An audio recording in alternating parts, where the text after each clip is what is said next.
रसघनमोहनमूर्तिं विचित्रकेलिमहोत्सवोल्लसितं राधाचरण विलोडित रुचिरशिखण्डं हरिं वन्दे। राधा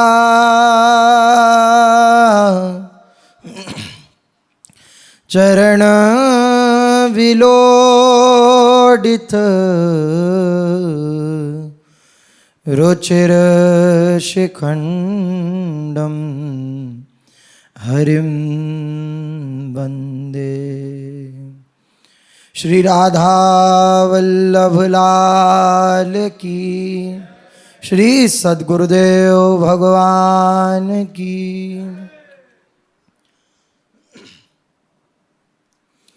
प्रसंग चल रहा है भक्ति के 64 अंगों का वर्णन। जिन अंगों में प्रथम 2 अंगों की व्याख्या श्री जी की करुणा से हुई है और उनका सार पूज्य सद्गुरुदेव भगवान ने कल आकर के बड़ी कृपा करके बताया।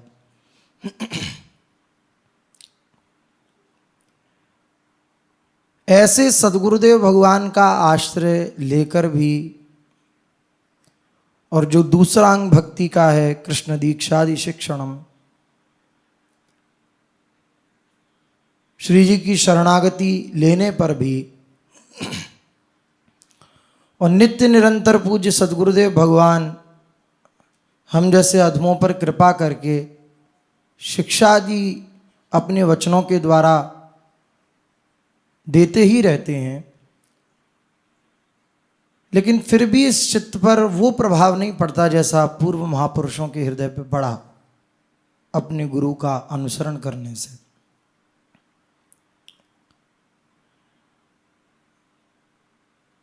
इसके मूल में बस इतनी ही बात है कि हमारे हृदय क्लेश दग्ध रहता है, परेशान रहता है, मन चंचल रहता है। इतनी बड़ी कृपा होने पर भी उस आनंद का हम अनुभव नहीं कर पा रहे। ऐसे सद्गुरुदेव भगवान के मिलने पर भी अभी हृदय में अपनी मान्यताओं के कारण अशांति है। इसका मूल कारण है केवल लक्ष्य की प्राप्ति की कमी, लक्ष्य की कमी। लक्ष्य न दृढ़ होने से ये सब विपरीत भावनाएं हृदय में उत्पन्न हो जाती हैं। श्री हनुमान जी महाराज जा रहे हैं श्री सियाजू की खोज करने, कहीं भी विश्राम नहीं कर रहे हैं, कहीं कुछ खा पी नहीं रहे हैं, कहीं भी हंस खेल नहीं रहे हैं। केवल राम काज कीने बिना मोह कहाँ विश्राम। उनके स्वामी की आज्ञा है सियाजू की खोज, उनका लक्ष्य है सियाजू की खोज। कोई विश्राम स्थली का उपयोग श्री हनुमान जी ने नहीं किया, कोई विश्राम नहीं लिया। लक्ष्य दृढ़ होने से जितनी भी प्रतिकूल परिस्थिति हमारे जीवन में आती हैं उनको पार करना नहीं पड़ता, वह लक्ष्य दृढ़ता ही उस प्रतिकूल परिस्थिति को पार करा देती है, छलांग लगवा देती है। लक्ष्य दृढ़ता परम आवश्यक है। लक्ष्य दृढ़ता होती है तो पूर्ण गुरुदेव का आश्रय हो जाता है, और पूर्ण गुरुदेव का आश्रय जब होता है तभी उनके द्वारा निश्रित मंत्र नाम इसमें रुचि हो पाती है। लक्ष्य दृढ़ता, लक्ष्य की दृढ़ता न होने पर भी सब कुछ छोड़ने पर भी उस आनंद की प्राप्ति नहीं होती जिसके लिए चल पड़े हैं, जिसके लिए संसार को त्यागा। उस आनंद को प्राप्त न करने का एक ही कारण है, लक्ष्य की दृढ़ता न होना। हर क्रिया के पीछे अगर लक्ष्य है तो वो क्रिया सफल हो जाएगी। लक्ष्य की दृढ़ता क्यों नहीं है? लक्ष्य की दृढ़ता क्यों हमारे हृदय में नहीं आ रही? विषयों में प्रियता। लक्ष्य की दृढ़ता इसलिए नहीं है क्योंकि विषयों में प्रियता बनी हुई है। यद्यपि बाहर से बहुत कुछ छोड़ चुके हैं, लेकिन फिर भी ये आशा हृदय में बनी रहती है कि शायद ये सब विषय जिनके पास हैं वो सुखी हैं, वो आनंद में हैं। और जिन्होंने कुछ नहीं छोड़ा है, जो संसार में फंसे हुए हैं, वो जब इस संसार से तंग आते हैं, परेशान होते हैं, तो वो सोचते हैं जिन्होंने सब कुछ छोड़ दिया वो सुखी हैं। और जो सब कुछ छोड़ के बैठे हैं उनके हृदय में ये आशा बंधी हुई है कि शायद जिनके पास सब कुछ है वो सुखी है। विषयों की प्रियता, विषयों की आशा, इसके कारण लक्ष्य दृढ़ता नहीं बन पाती, लक्ष्य के प्रति दृढ़ नहीं हो पाते। और लक्ष्य की दृढ़ता के ना होने के कारण श्री सद्गुरुदेव भगवान की भी अवज्ञा हो जाती है, उनके आदेश की अवज्ञा हो जाती है। मात्र यही कारण है। जब लक्ष्य को हृदय में धारण करके हम गुरु का आश्रय ग्रहण करते हैं, गुरु की शरणागति ग्रहण करते हैं, तो दिन प्रतिदिन, निश्चित रूप से दिन प्रतिदिन हृदय में दिखता है कि गुरु आश्रय क्या होता है, गुरु कृपा क्या होती है। वो दिन प्रतिदिन दिखता है। आप कुछ करें या ना करें, केवल लक्ष्य है आपका प्रिया प्रीतम की प्राप्ति, दृढ़ लक्ष्य। तो नित्य प्रतिदिन, दिन प्रतिदिन आपको नए नए अनुभव होना प्रारंभ हो जाएंगे। और वही सद्गुरुदेव भगवान के चरणों में जब दृढ़ आश्रय हो जाता है कि अब इनके सिवा मेरा कोई नहीं है। कल पूज्य महाराज श्री भी आकर के यही कह रहे थे कि पास में ब्रह्मा भी खड़ा हो जाए तब भी गुरु की अवज्ञा ना होने पाए, गुरु की आज्ञा की अवहेलना ना होने पाए। अब चाहे नरक मिले, स्वर्ग मिले, प्रतिष्ठा हो, अपमान हो, कुछ भी हो, मैंने गुरुदेव का वर्ण कर लिया है। अब मरते तक, अंत समय तक यही मेरे प्राणाराध्य हैं, यही मेरे सब कुछ हैं। ये जब हृदय की दृढ़ता होती है, जब ऐसा आश्रय होता है, तो गुरुदेव जब अपनी कृपा से मंत्र देते हैं, दीक्षा देते हैं, नाम देते हैं, तो ऐसी भूमि पर जाकर के तुरंत अंकुरित हो जाता है वह बीज। पूर्ण आश्रय, पूर्ण समर्पण जब हो जाता है, पूर्ण आश्रय हो जाए, तो ये नाम, ये मंत्र जो गुरु ने अपना जीवन दिया, हम उसकी महत्वता नहीं जान पाते हैं। नहीं जान पाते। क्यों नहीं जान पाते? क्योंकि लक्ष्य की दृढ़ता नहीं है। कोई व्यक्ति विशेष किसी जगह को खोज रहा है और नहीं प्राप्त कर पा रहा, और उसका उसे नक्शा मिल जाए कि ऐसे ऐसे जाकर के और ऐसी ये सीधी रास्ता है, बस इसी सीधे रास्ते पर आप चल पड़ेंगे तो अपने लक्ष्य तक पहुंच जाएंगे, तो वो कितना प्रसन्न होगा। क्योंकि उसके अंदर प्यास है अपने लक्ष्य तक पहुंचने की, विकलता है उसको अपने लक्ष्य तक पहुंचने की। तो जैसे ही उसे वो नक्शा या कोई भी ऐसा मिला कि जिससे वो उस लक्ष्य तक पहुंच पाए, तो उसके आह्लाद की सीमा नहीं होती। लेकिन गुरुदेव ने अपना जीवन, दीक्षा कौन लेता है? जिसको प्रभु से मिलने की चाह होती है। केवल एक दूसरे के देखा देखी दीक्षा लेने से वो प्रभाव प्रकट नहीं होता, जितना लक्ष्य की दृढ़ता के बाद गुरु के शरणागत होने से होता है। इसलिए आदेश किया जाता है कि पहले सत्संग सुने खूब, लक्ष्य को दृढ़ करें कि अब मेरे जीवन का लक्ष्य केवल प्रिया प्रीतम है। तो निश्चित रूप से जैसे ही गुरुदेव के द्वारा निश्रित वह मंत्र और नाम मिलेगा, तो नाच पड़ता है उपासक। क्यों नाच पड़ता है? कि अब लक्ष्य की दूरी नहीं है, क्योंकि मार्ग मिल गया। उस लक्ष्य तक पहुंचने की वह जो एक कुंजी है वह मिल गई। कुंजी नित्य विहार की दियो श्री हरिदासी पास। आचार्य चरणों के पास वह कुंजी है। वह चाबी है जिससे उस प्रेम राज्य का दरवाजा खुलता है। लेकिन वह कुंजी भी पास होने पर, वह चाबी भी पास होने पर, हृदय में दृढ़ता न होने के कारण, हृदय में लक्ष्य के प्रति पूर्ण पिपासा न होने के कारण, प्यास न होने के कारण वह कुंजी भी पड़ी रह जाती है। नहीं खोल पाते हम वह प्रेम राज्य का दिव्य ताला। इसलिए लक्ष्य की दृढ़ता, लक्ष्य की दृढ़ता के बाद जब गुरु आश्रय होता है तो उनके द्वारा निश्रित जब वह मंत्र और नाम मिलता है तो तुरंत भगवत प्राप्ति सहज हो जाती है। हृदय में एक शीतलता हो जाती है, हृदय एक आह्लादित हो जाता है, हृदय एक विश्राम को प्राप्त हो जाता है। हृदय में उथल पुथल, क्लेश, अशांति ये सब नहीं रहते। आनंद, आनंद का संचार हो जाता है। वाह!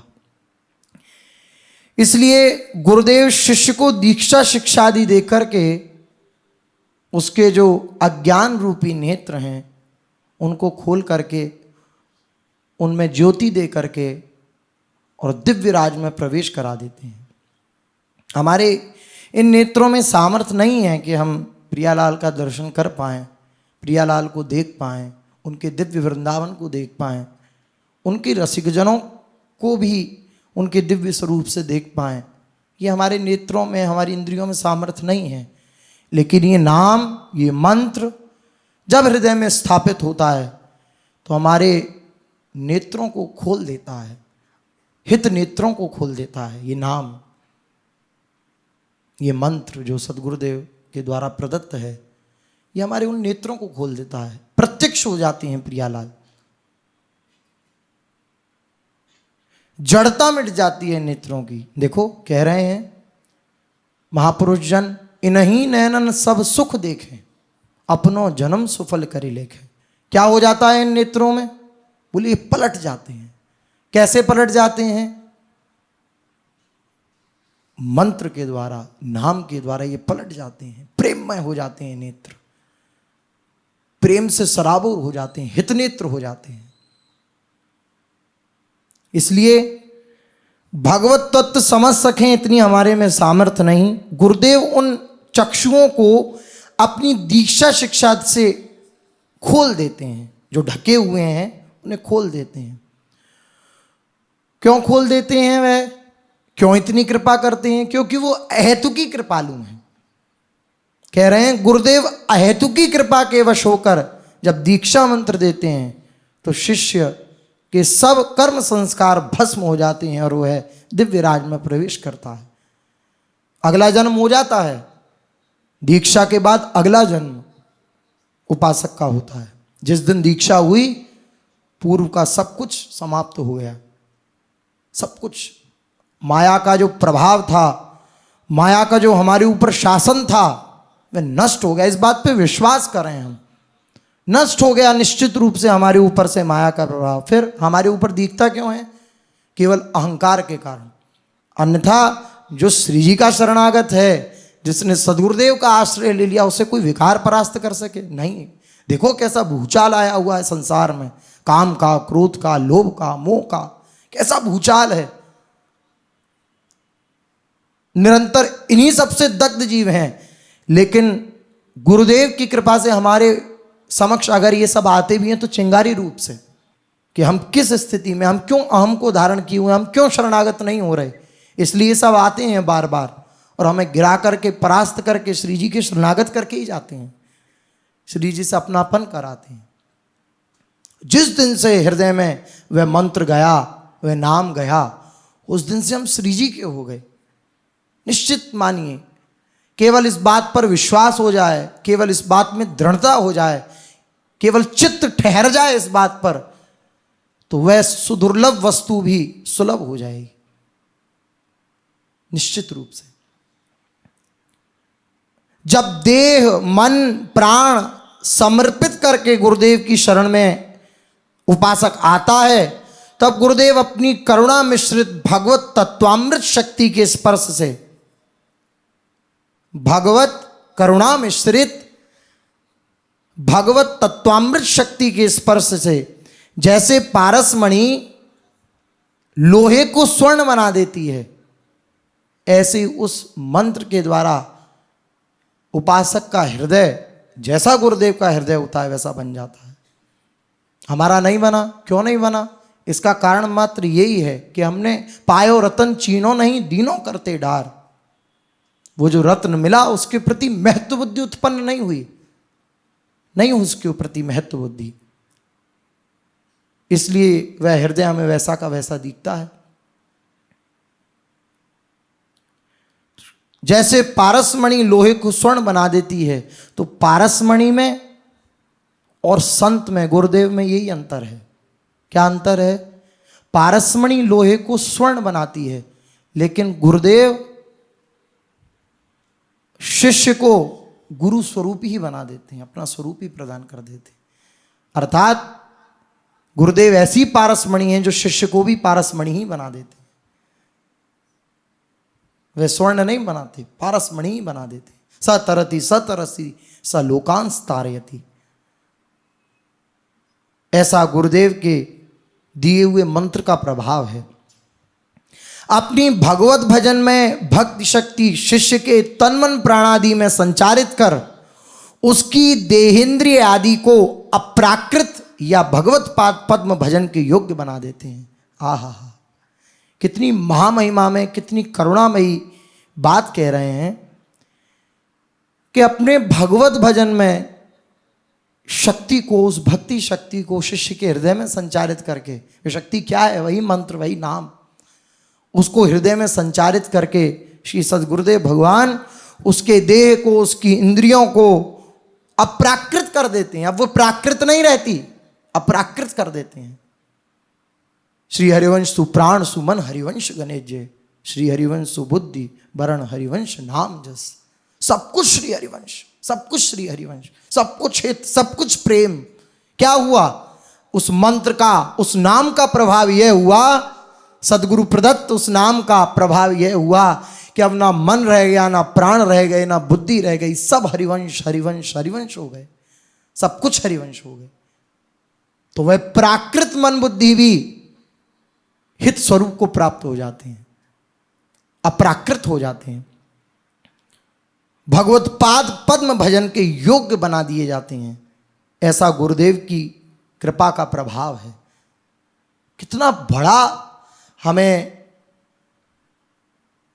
ये इस जीवन में, यद्यपि उसके योग्य नहीं थे, लेकिन कितनी बड़ी मणि हमारे हाथ लग गई, बस पूर्ण रूपेण उसके आश्रित हो जाएं। देखिए, हम नहीं कर पा रहे, हम नहीं किसी प्रकार से इस असत को छोड़ पा रहे, लेकिन हमारे अंदर इतनी तो सत्संग के प्रभाव से व्याकुलता हो कि हम असत को असत सो समझें, असत को असत तो माने, सत्य को सत्य सो समझें। केवल इस स्वीकृति से आप देखेंगे कि असत दूर हो जाएगा और सत्य को हम ग्रहण कर पाएंगे। हम असत को असत नहीं मानते, हम दुख को दुख नहीं मानते। हाँ, गुरु शास्त्रजन कह रहे हैं तो बस ऊपर से हम हुंकारी भर देते हैं कि हाँ ये संसार दुख में है, लेकिन अंदर से नहीं मानते, नहीं मानते। अन्यथा अगर सांप को सांप मान लिया जाए तो आपको छोड़ने में कितनी देर लगे? किसी के अगर जंघा पर सांप आ जाए तो वो ये नहीं सोचेगा कि क्या है और क्या नहीं है, पहले उसे झटक देगा, छोड़ देगा उसे। लेकिन हम सांप को रस्सी ही माने हुए हैं, सांप नहीं मान रहे, इसलिए इस भ्रम में, इस कष्ट में क्लेशित हैं। सत्य को सत्य समझें, असत को असत स्वीकृति दें मन के द्वारा कि असत है, भले ही मैं नहीं छोड़ पा रहा, लेकिन ये असत है, ये कष्टप्रद है, ये दुख में है। तो एक दिन ऐसा आएगा कि जब हम मन को बार बार सिखाएंगे कि ये दुख में है, असत है, तो एक दिन वो उससे अलग हो जाएगा। एक दिन वो उससे हम उसको अपने से दूर पाएंगे। मात्र स्वीकृति से, गुरु वचनों में स्वीकृति हो जाए, असत को असत समझने लगे, तो निश्चित रूप से वह प्रभाव दिखलाएगा। श्री गुरुदेव अपनी कृपा से हम जैसे अधमों पर कृपा करके उस दिव्य मणि को, उस दिव्य रहस्यमय मंत्र को देते हैं जो निकुंज तक की प्राप्ति करा सकता है। कोई साधारण बात है? आप सोचिए, एक पद को प्राप्त करने में लोक में कितनी मेहनत करनी पड़ती है, कितना परिश्रम करना पड़ता है, आप विचार कीजिए। लेकिन यही है कि अहेतु की करुणा में श्री सद्गुरुदेव भगवान हैं, वे सहज में हम पर कृपा करके वे दिव्य वस्तु प्रदान कर देते हैं। लेकिन क्योंकि बिना परिश्रम के हमें मिली है तो हम उसकी महत्वता को हृदय में धारण नहीं कर पाते। महत्वता को धारण करें, उसके प्रति महत्व बुद्धि जागृत करें। सत्य यही है, सत हरि भजन जगत सब सपना, इसको हृदय में स्वीकृत करें तो वैराग्य करना नहीं पड़ेगा, स्वतः होता चला जाएगा केवल स्वीकृति से। कोई साधन की चर्चा नहीं है, कोई क्रिया की चर्चा नहीं है, मात्र स्वीकृति ये हृदय में धारण हुई कि संसार असत है तो निश्चित आप मानिए कि ये छूटने लगेगा, छोड़ना नहीं पड़ेगा, अपने आप छूटने लगेगा। अपने आप एक व्याकुलता हो जाएगी कि कहाँ, जब ये झूठा है तो इसमें क्यों फंसा हुआ हूँ मैं, जो सत वस्तु है उस तक क्यों नहीं पहुँच पा रहा। वह व्याकुलता, वह पिपासा जिसकी साधक के हृदय में लालसा होती है कि श्री जी के प्रति व्याकुलता उत्पन्न हो, वह व्याकुलता उत्पन्न हो जाएगी केवल असत को असत मानने से। सत्संग से के प्रभाव से हृदय में दृढ़ भाव उत्पन्न होगा। गुरु कृपा शिष्य के देहादि को भगवत पाद पद्म भजन के योग्य बनाकर श्री ठाकुर जी के श्री चरणों में समर्पित कर देती है। श्री जी के साथ जीव का विशिष्ट जो संबंध है वह संबंध इस मंत्र के द्वारा, इस नाम के द्वारा ही स्थापित होता है। ये जो मंत्र दिया अर्थात श्री जी से हमारा संबंध जोड़ दिया। कितने आह्लाद की बात है, श्री जी से संबंध, श्री जी से संबंध। किसी नेता अभिनेता से संबंध हो जाता है लोक में और वो एक बार कह दे कि अब तुम चिंता मत करना, और फिर जीवन में कभी ना मिले, वो कभी ना देखे हमारी तरफ, कभी ना हमें अपने पास बुलाए, तब भी हम फोटो टांग के उसकी और बड़े आह्लादित होते हैं कि देखो अमुक नेता से हम मिले थे, अमुक अभिनेता से हम मिले थे। क्यों? मात्र महत्व बुद्धि है उसके प्रति। लेकिन गुरुदेव ने श्री जी से संबंध हमारा करा दिया तो हम नहीं मानते। हम मानते हैं कि हम तो लोभी हैं, कामी हैं, क्रोधी हैं, ऐसे हैं, वैसे हैं। अरे श्री जी से संबंध हमारा गुरुदेव ने जोड़ दिया, अब भी कोई संशय? जो सत प्रभु में स्थित हैं, ऐसे सत भगवत जन तब कभी झूठ नहीं बोल सकते। उनके वचनों पे विश्वास नहीं, तुम आज से श्री जी के हो, तुम आज से श्री जी से संबंध तुम्हारा जुड़ गया है, इस भाव में मस्त रहो। नहीं रह पाते हम। क्यों नहीं रह पाते? क्योंकि महत्व बुद्धि जागृत नहीं हुई। महत्व बुद्धि क्यों जागृत नहीं हुई? वही पहली बात, लक्ष्य की दृढ़ता न होने के कारण। तो भगवान के साथ, श्री जी के साथ जीव का विशिष्ट संबंध स्थापित कर देता है वह मंत्र, वह नाम सद्गुरुदेव भगवान स्थापित करा देते हैं। जिनके प्रसन्न होने पर, जिनकी कृपा शक्ति उदय होने पर, जिनकी कृपा शक्ति हृदय में भर जाने से श्री प्रिया प्रीतम की दीक्षादि शिक्षण रूपी दिव्य ज्ञान उत्पन्न हो जाता है। वह कृष्ण प्रेम प्रदाता, वह प्रेम प्रदाता श्री गुरु ही मेरे जन्म जन्म में सर्वस्व हैं, जन्म जन्म में उनका दास हूँ, ऐसी भावना शिष्य के हृदय में हो। गुरु जन्म जन्मांतर में यथा समय शिष्य के निकट आकर उसे भजनामृत रस माधुरी पिलाकर, प्रेम दान कर, लीला राज्य में ले जाकर साक्षात अभिष्ट की सेवा देकर धन्य किया करते हैं।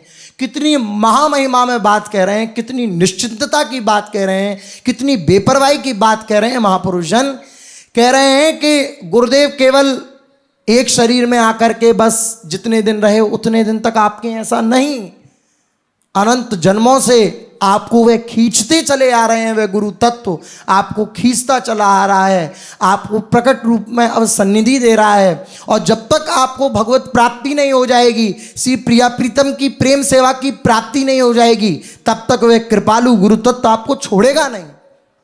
कितनी बड़ी कृपा की बात है, कितनी बड़ी बेपरवाही की बात है। अरे निश्चिंत हो जाना चाहिए कि ऐसे गुरुदेव ने मुझे शरण में ले लिया, यद्यपि योग्य नहीं था, अभी भी मेरे चित्त की कैसी मलिनता है ये मैं ही जानता हूँ, लेकिन फिर भी उनकी करुणा ने स्वीकार करके इतना बड़ा सौभाग्य प्रदान कर दिया कि मरने के बाद तक का ठेका मेरा ले लिया। नहीं ले सकता, कौन है ऐसा?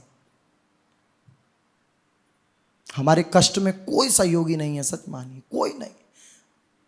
जिनके पीछे हम अपना पूरा जीवन बर्बाद कर दिए जा रहे हैं, जिनके पीछे हम गुरुदेव की अवहेलना कर रहे हैं, धाम की अवहेलना कर रहे हैं, नाम की अवहेलना कर रहे हैं, इन सब वस्तुओं की अवहेलना कर रहे हैं, वह कोई भी हमारे दुख में हमारा साथ नहीं देगा, नहीं देगा, नहीं देगा, निश्चित रूप से नहीं देगा। कोई भी आपके कष्ट में सहायक नहीं होगा। जब ये देख लेगा कि अब हमारे काम का नहीं रहा, तो नहीं आपका सहयोग वह करेगा। इस बात को हृदय में विचार करके, सत्संग का यही फल है, जो महापुरुषों की वाणी है उसको हृदयंगम करके मान जाएं कि केवल गुरुदेव, केवल श्री जी हमारी हैं, कोई नहीं है हमारा, कोई हमारा सहयोगी नहीं होगा। जो आपको आज बहुत सम्मान दे रहे हैं, जो आपको आज बहुत कृपा आपको दे रहे हैं, आपको लग रहा है कि हम पे बहुत कृपालु हैं, एक समय ऐसा आएगा जब वो दूर खड़े होंगे और आप उनकी तरफ देख रहे होंगे कि काश हमने तो ये सोचा था कि यही हमारे सर्वस्व हैं और ये हमारा सहयोग नहीं कर रहे। वो दूर खड़े होंगे। देखो गजराज, गजेंद्र राजा था, अनंत उसकी पत्नियां थीं, कितने उसके बाल बच्चे थे, डूब रहा है वह। कुछ दिन तक सहयोग किया, दिखावटी, उनके बाल बच्चों ने, उनकी पत्नियों ने, हथनियों ने, लेकिन जब देखा कि अब नहीं बच पाएंगे और हम भूखे प्यासे हैं, व्याकुल हैं, तो छोड़ के चल दिए। कौन उस समय रक्षा करने वाला हुआ? विचार कीजिए। ये सब चरित्र, ये सब उदाहरण जो भागवत आदि ग्रंथों में दिए गए हैं, ये सब जगत की स्वरूप को दिखाने के लिए है कि देखो ऐसा है, जिसके पीछे तुम पड़े हो उसका स्वरूप ये है। कैसे कैसे श्री जी के शरणागत हो जाओ, वह तुम्हारा अंत समय से लेकर के आगे तक साथ तुम्हारा देंगी। देखो अपने साथ ले जाएंगी, अनंत सुखों में हमें लवलीन कर देंगी, तल्लीन कर देंगी।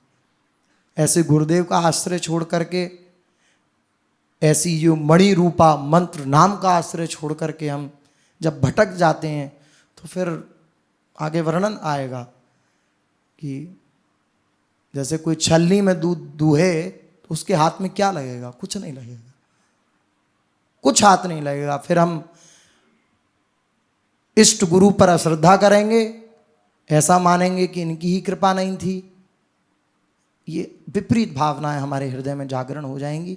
इसलिए निश्चित रूप से मानिए, जो हमें मिला है, बहुत कुछ मिला है, हमारी योग्यता से अधिक मिला है, उसके समर्पित हो जाएं, उस सत वस्तु को ग्रहण करें। केवल मात्र इतनी प्रार्थना, असत को असत मानना प्रारंभ करें। केवल इतनी साधन, असत को असत मानना प्रारंभ करें। ये झूठा है तो है, शास्त्र और गुरु कह रहे हैं तो है। जन्म जन्मांतर में अगर यद्यपि ऐसा नहीं होगा, लेकिन कभी किसी अपराधवश अगर ऐसा भी हो, गुरु अपराध जैसा महाविकराल अपराध भी बन जाए, तब भी गुरु ऐसे कृपालु हैं कि अपने शिष्य का, अपने निज जन का, अपने शरणागत का साथ कदापि नहीं छोड़ते। जन्म जन्मांतरों में वह उसके आश्रयदाता होते हैं और उसको श्रीजी तक पहुंचा कर ही हृदय में शांति लेते हैं। ऐसे गुरुदेव कृपालु हैं, इसलिए ऐसे गुरुदेव का आश्रय हम लें। दूसरा जो अंग है, कृष्ण दीक्षादि शिक्षणम, कृष्ण दीक्षा देते हैं। फिर शिक्षादि शिक्षणम, सदगुरु के चरणाश्रय के पश्चात अर्थात दीक्षा मंत्रादि लेने के बाद गुरुदेव साधक को साधन भजन का उपदेश देते हैं। कैसे साधन किया जाए, कैसे भजन किया जाए, कितनी कितनी मन को वश में करने के, कितने कितने हमारे हृदय में जो प्रतिकूल भाव आते हैं उनका शमन करने के लिए कैसे कैसे सदगुरुदेव भगवान के दिव्य सूत्र हैं, जो सत्संग में प्राय पूज्य सदगुरुदेव भगवान अपनी वाणी से निश्चित करते हैं, बोलते हैं। वह दिव्य दिव्य सूत्र, वह शिक्षण शिष्य को, उपासक को जब प्राप्त होता है, तो वो उस दिव्य वचनों को हृदय में हृदयंगम करके और माया को सहज में पार कर जाता है, सहज में छलांग मार देता है। ज्ञान का पंथ कृपाण की धारा, ज्ञान का पंथ जो है कृपाण की धारा जैसे होती है, कृपाण अर्थात दोनों तरफ उसके पैनी धार होती है। ऐसा ज्ञान का पंथ है। लेकिन भक्ति मार्ग क्या है? छलांग है। जैसे राधा बाबा कहते हैं कि हम तो नहीं कभी जानते थे, लेकिन हमें तो जैसे कोई हेलीकॉप्टर से समुद्र में किसी को फेंक दे, ऐसे हमें प्रेम समुद्र में भाई जी ने फेंक दिया, चलना नहीं पड़ा। ये गुरु आश्रय का परिणाम है।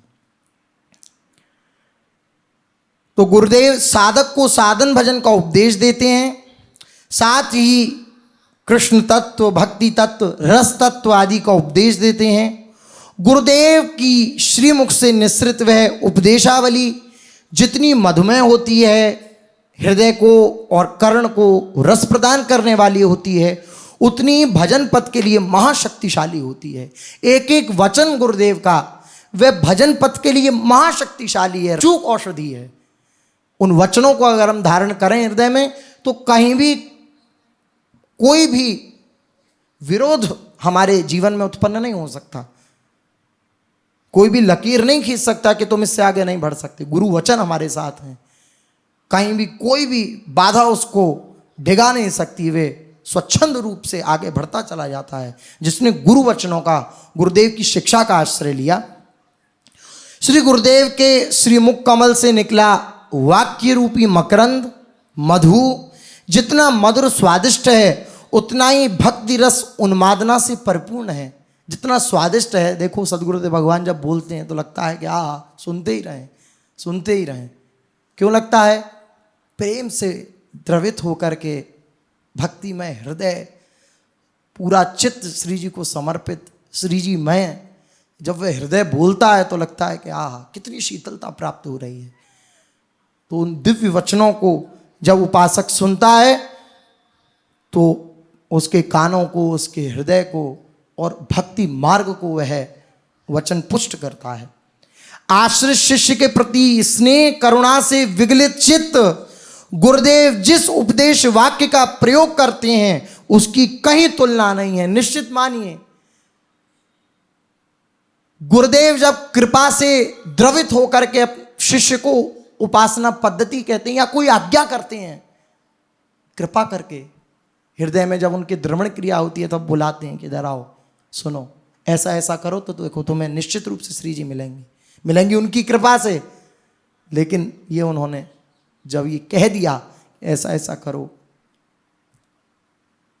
ये क्या है? उनकी करुणा ही तो है, वरना क्या पड़ी। वो अपने मस्त हैं श्री जी के चिंतन में, श्री जी के नित्य विहार में मस्त हैं। उनके नेत्र लगे हुए हैं प्रिया जी के श्री चरणों में, प्रिया जी के श्री अंगों में।